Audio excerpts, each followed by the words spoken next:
सभी को, हम सबको आश्वस्त किया है। ये जो पत्र कागज हमने यहाँ बांटे दिए आपको, कुछ विषय मैं बता देता हूँ। उस विषय पर हमें 2 सत्र में चर्चा करनी है। अभी करेंगे भोजन प्रसाद तक, अभी 1-1.5 घंटा होगी चर्चा। उसके बाद भी प्रसादी के बाद भी उत्तरार्ध जो है चर्चा सत्र, दोपहर के बाद भी चर्चा सत्र होगा। और आखिरी में कुछ हमें इसका आउटपुट निकालना ही पड़ेगा, नहीं तो केवल भाषण ही रह जाएगा। आप सब लोग चले जाएंगे, केवल हम यहाँ जो 2-4 साधु संत है वही बचते हैं। फिर आगे का जब कार्यक्रम होगा तभी सब आएंगे। आ जाते सब अच्छी बात है, आना ही चाहिए, लेकिन इसको कुछ ना कुछ रचनात्मक जो एक टीम बने। अभी 2-4 लोग जो है एक्टिव है, सक्रिय है, बस यही लोग आते हैं। हमेशा भाव को हम फोन करते हैं, कुछ भी यहाँ से कुछ भी होता है, कुछ दिक्कत आती है, कुछ संकट आता है। भाव है, हरीश जी है, सरनाम जी है, और हमारे उत्तम सिंह नायक जी है, चौहान साहब जी है।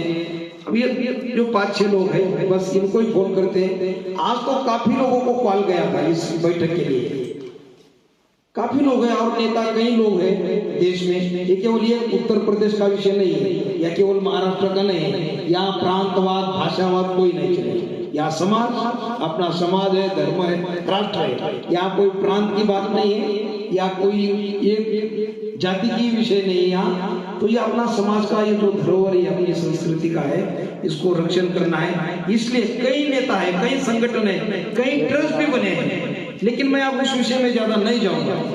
तो जो नहीं आए हैं वो उनकी कोई बात नहीं, लेकिन जो आए हैं अपने हैं। इसलिए जो लोग अब उपस्थित है, इन्हीं लोगों में इनको ही चुनकर, इन्हीं में से जो टीम समिति जो कुछ बनेगी, तो इन लोगों में से ही बने। अब जो नहीं आए उनको जबरदस्ती से आप निकाल कर पकड़ कर तो नहीं ला सकते, जबरदस्ती किसी को घोड़े पर नहीं बिठा सकते। जो नहीं आए तो उनको ना आलोचना करनी है, ना उनका उनके विषय में कुछ बताना है, और ना जो राजनीति की भी नहीं चर्चा करनी है। हर पार्टी का, हर दल का, हर संगठन का यहाँ पर आदमी है। आप समाज के हो, आश्रम के लिए हो, आप सभी का स्वागत है। इसलिए आश्रम के विषय में हमें चिंता करनी है, वो बेहतर रहेगा। तो क्या चिंता रहेगी, क्या मुद्दे रहेंगे, क्या चर्चा रहेगी, इस विषय में थोड़ा सा मैं संक्षिप्त में बिल्कुल 2 मिनट में एक मैं पढ़कर दिखाता हूँ। जैसे कि होली महोत्सव, अब कई लोगों के मन में सवाल आता है कि ये महोत्सव, ये भंडारा, ये साधु भोजन आवश्यकता है क्या? बिल्कुल आवश्यकता है, तभी तो आश्रम कहते हैं ना इसको। अगर आप खर्चा नहीं करेंगे, भंडारा नहीं देंगे, साधु संतों को यहाँ भोजन नहीं देंगे, तो फिर आश्रम क्या काम करेगा? तो ये कार्यक्रम होने ही चाहिए, तभी तो आश्रम है ना, नहीं तो लॉजिक मोर्डिंग हो जाएगी। तो ये होली महोत्सव साल में एक बार, अभी जो ये आज की चंद्रमदास महाराज जी की पुण्यतिथि महोत्सव है, हर साल बड़े धूमधाम से भी ये इसका बड़ा आयोजन हो और समय निकालकर। ये तो अभी भाऊ ने कहा, तो ये आज ये बैठक और ये पुण्यतिथि हम सब लोग मना रहे हैं, और बाल संस्कार वगैरह काफी इस आश्रम द्वारा चला सकते, भविष्य में कर सकते। तीज का भंडारा होता है साधुओं का सावन में, वो भी अत्यावश्यक है। बहुत कार्यक्रम नहीं है, 2-4 कार्यक्रम है साल में, इसमें सभी को पधारना है। होली में भी 2 साल बहुत अच्छे कार्यक्रम है। ठीक है, पिछले साल कोरोना था तब लोग नहीं आ पाए, लेकिन इस साल भी बहुत अच्छा कार्यक्रम हुआ, लेकिन लोग आते नहीं, पधारते नहीं। कुछ जो आने वाले आते हैं, जो अभी मौजूद है यहाँ। अभी आश्रम का जीर्णोद्धार, जैसे भाऊ ने कहा, भव्य मंदिर निर्माण हो, इतनी बड़ी यहाँ पर जमीन है, बड़ा आश्रम है, तो ऐसी खाली पड़ी रहेगी तो, और आप लोग ऐसे महानुभव होते हुए अगर ऐसा ही आश्रम चलता रहा तो फिर ये शोभादायक बात नहीं है।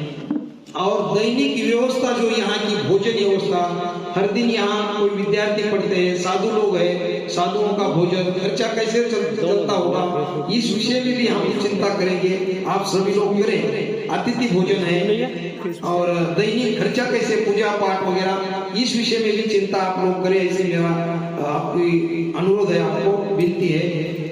और दूसरा विषय जो हमारे एसपी लवाना साहब भी बार बार जिस विषय का जिक्र करते हैं, जो सभी को पता है, जो संकट, बड़ा संकट है, शायद मेरी आवाज भी कुछ वो लोग भी सुन रहे होंगे या रिकॉर्ड भी कर रहे होंगे, कोई बात नहीं। तो भू माफिया इस आश्रम के जो पीछे पड़े हैं, हम तो पीछे नहीं हटेंगे, हमारी धरोहर है, चाहे उसके लिए कुछ भी हो जाए।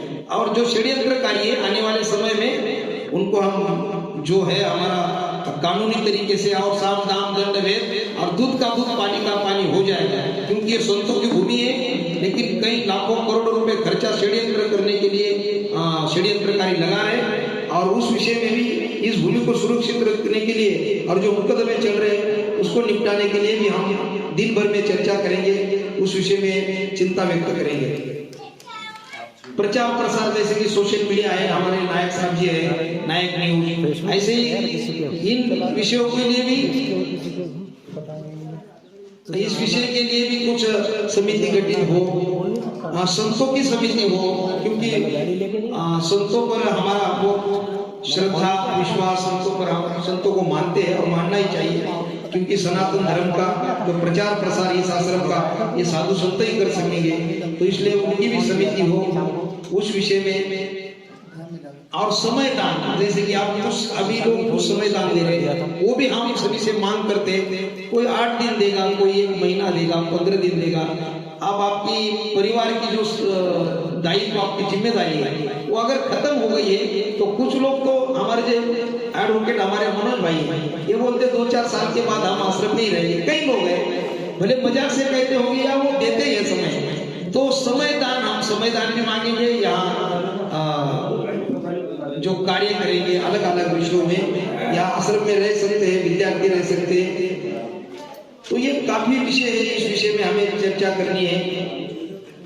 वर्तमान समय में कुछ विद्यार्थी रह रहे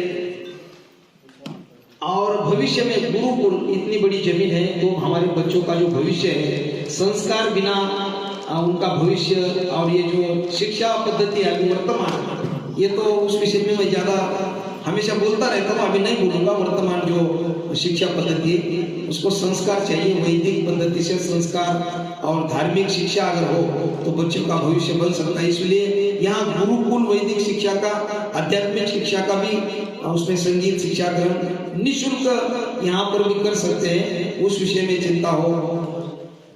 उस साधक जो साधना करते हैं, समाज का उत्थान हो, धार्मिक उत्थान हो, तो ये कई समितियां भी बन सकती हैं, संत समिति, आरोग्य समिति, सलाहकार समिति, महिलाओं के उनको भी अपन इस विषय में जोड़ सकते हैं। वो भी एक नारी मातृशक्ति, दुर्गा शक्ति, उनको अलग नहीं कर सकते अपन। तो ये राज्य स्तर पर, जिला स्तर पर, केंद्रीय स्तर पर इस विषय में आगे चर्चा हो। तो काफी जो जीर्णोद्धार का विषय है उसमें अतिथि भवन रहेगा। आप सब लोग देखते हो कि आपको अलग अलग होटल में रुकना पड़ता है, हजारों, 1500, 2000 रुपए खर्चा करना पड़ता है। इतनी बड़ी जमीन होकर भी, आश्रम इतना बड़ा होकर भी यहाँ ठीक से सुविधाजनक रहने की व्यवस्था नहीं, इसलिए हम खेद है। लेकिन अभी नया नया अपना सब, हम लोग सब नए हैं, इसलिए आने वाले समय में भावने जैसे का जीर्णोद्धार और पर्यटन स्थल दुनिया में इसका नाम होगा ऐसा, तो उसमें वो अतिथि भवन, भव्य आश्रम, मंदिर, सभा मंडप, कथा स्थल वगैरह, भक्तगण, अतिथिगण, अत्याधुनिक अन्नपूर्णा, यहाँ भोजन प्रसादी, कोई भी कहीं से देश भर से लोग आएंगे तो उनको ही भोजन प्रसादी हर दिन मिले, उस विषय में भी चिंता करेंगे। आइए तो काफी ये विषय, भव्य संग्रहालय, महापुरुष साधु संत, नमस्कार। तो भावी पीढ़ी जो है हमारी, जो अभी जो बच्चे हैं, उनको कुछ ना कुछ यहाँ से शिक्षा मिले। तो ये विषय आपको मैंने थोड़ा सा संक्षिप्त रूप में अवगत कराया है। तो मेरा अनुरोध है, अब इस विषय में हमें बात रखनी है, अब कुछ सलाह देनी है, बात भी रखनी है, उसका हल निकालना है, और आखिरी में हम शाम को कुछ गिने चुने जो लोग हैं, अपने महानुभाव है, उनकी उपस्थिति में कुछ समिति गठित हो, कुछ समिति हो, कमेटी हो, उस कमेटी द्वारा, समिति द्वारा आगे कार्य ये चलेगा। ये बहुत बड़ा कार्य है, ये अगले 50-100 साल का ये पूरा लिखा है, और इसको अमल करना 50 साल लगेगा।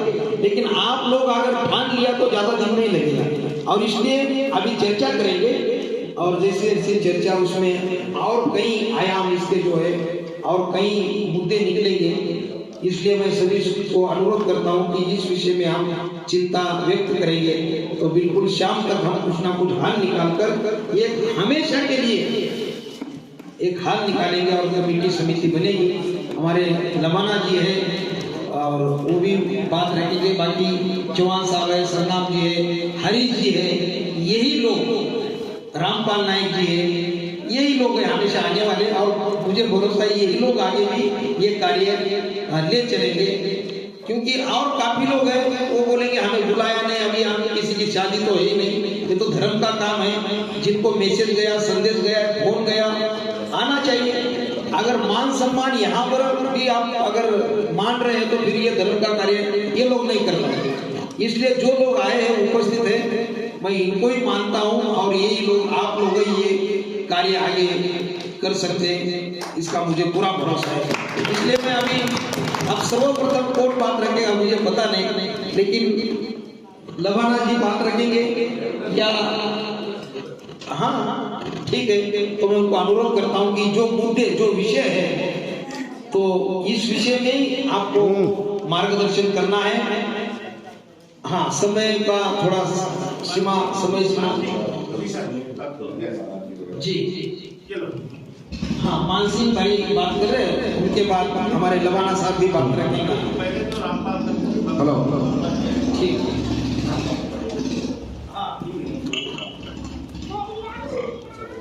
जय श्री कृष्ण। बहुत बहुत धन्यवाद है। हमारे श्री रामपाल नायक जी भी अपना बहुमूल्य समय देकर, इतना व्यस्त शेड्यूल होते हुए भी वो समय देकर यहाँ पधारे हैं। बहुत बहुत धन्यवाद है उनको। ऐसे ही सब लोग महत्व देंगे समय को और आश्रम को तो अवश्य इसका विकास होगा, इसमें कोई शंका नहीं है। जैसे महाराज जी ने बताया इतने सारे मुद्दे, वो भले महाराज जी बोले कि 150 साल के हैं, परंतु ये भी बात है यदि हम ठान लेवे तो इंसान यदि ठान लेवे तो शायद जो कर सकता है, तो हमको ठान लेने की जरूरत है मेरे प्यारे भाई। जय श्री कृष्ण। मानसिंह भैया कुछ बोल रहे हैं जी। सरकार से जब ये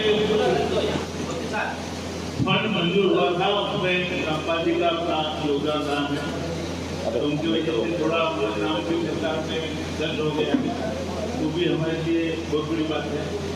तो रामपाल जी